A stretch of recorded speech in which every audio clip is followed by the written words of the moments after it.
वर्ष भर के लिए राज्य सरकार का बजट भी इसी सत्र के दौरान पारित होता है। अन्य विधायी कार्यों के साथ ही जनहित से जुड़े हुए, राज्य के विकास से जुड़े हुए महत्वपूर्ण मुद्दों पर भी सदन में चर्चा होती है। आज विधानमंडल की कार्रवाई प्रारंभ होने के साथ ही महामहिम राज्यपाल जी का महत्वपूर्ण अभिभाषण संवेद सदन को महामहिम राज्यपाल जी के द्वारा अपने अभिभाषण के माध्यम से संबोधन होगा। इसके उपरांत कल से महामहिम राज्यपाल के भाषण पर सदन में चर्चा भी होगी। 20 फरवरी को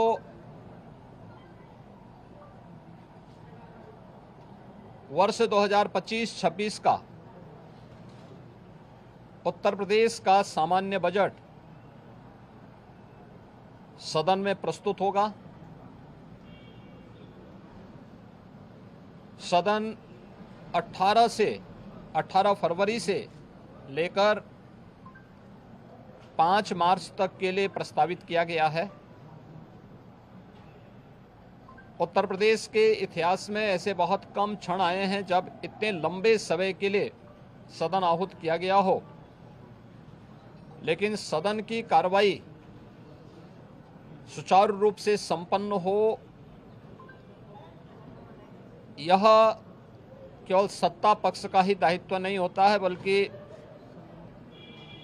विपक्ष का भी उतना ही महत्वपूर्ण दायित्व बनता है। उत्तर प्रदेश के परसेप्शन में आए हुए व्यापक बदलाव देश और दुनिया के द्वारा उत्तर प्रदेश को आकर्षण का केंद्र मानते हुए जो वर्तमान में स्थितियां दिखती हैं, स्वाभाविक रूप से हताश और निराश विपक्ष इन मुद्दों पर चर्चा करने से भागने का प्रयास करता है, सदन की कार्रवाई में बाधा पैदा करने का प्रयास करता है। विपक्ष अगर सार्थक चर्चा को आगे बढ़ाने में मदद करेगी तो मेरा अनुमान है कि यह एक बहुत अच्छा सत्र, बजट सत्र हो सकता है, जिसमें अगले 5 मार्च तक चलने वाली सदन की कार्रवाई को न केवल महामहिम राज्यपाल जी के भाषण पर चर्चा करने और सभी सदस्यों को अपनी बात को रखने का, बल्कि सामान्य बजट और अनुदान मांगों पर भी चर्चा के साथ ही विधायी कार्यों को संपन्न करने के साथ साथ अन्य महत्वपूर्ण मुद्दों पर भी, जनहित से जुड़े हुए महत्वपूर्ण मुद्दों पर भी प्रभावी चर्चा का एक मंच सदन बन सकता है और माननीय सदस्यों को अपनी बात को प्रभावी ढंग से रखने का एक अवसर भी प्राप्त होगा। हम उम्मीद करते हैं कि हार की हताशा से परेशान विपक्ष अपनी इस खुन्नस को सदन पर नहीं उतारेगा। सदन की कार्रवाई को सुचारू रूप से संचालन करने में एक सकारात्मक योगदान की हम अपेक्षा करते हैं और मैं सरकार की तरफ से आश्वस्त करता हूं कि जिस भी मुद्दे पर, यद्यपि अभिभाषण और बजट अपने आप में समग्रता को लेकर के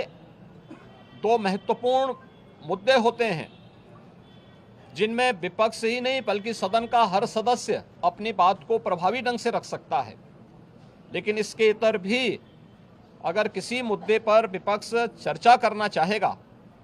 सरकार उसका तथ्यात्मक जवाब देने के लिए पूरी तौर पर तैयार है। लेकिन हम चाहते हैं कि एक सार्थक चर्चा का मंच सदन बनने चाहिए।